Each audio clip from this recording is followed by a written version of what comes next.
On continue avec cette BD, West Santine, qui est sortie en mai 2013. Pour l'histoire, j'ai mis 3 étoiles. On raconte ici une histoire de femme, une histoire de secret liant les plus vieilles femmes de l'île. L'histoire de Proella, la fameuse croix de cire portée en terre au cimetière pour incarner les corps des disparus. Une histoire de naufrage et de phares battus par les vagues.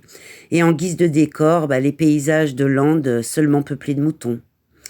Et lorsqu'une continentale débarque sur l'île pour ouvrir une maison d'hôte, elle se heurte à des réactions hostiles, à de lourds silences et de lointains secrets qui finissent vraiment par lui pourrir la vie.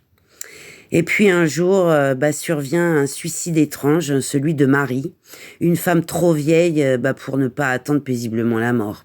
Et là, tout débute. En ce qui concerne le dessin, j'ai mis 3 étoiles.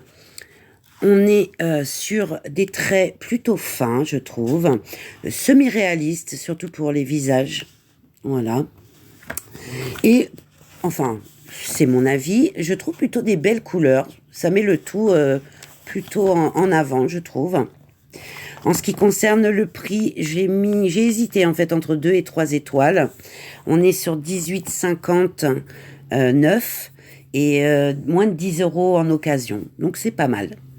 Pour le plaisir de la lire, bien écoutez, j'ai mis 3 étoiles.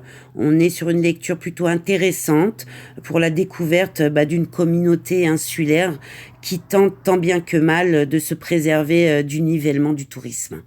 Donc je vous recommande cette petite BD très sympa. Bisous!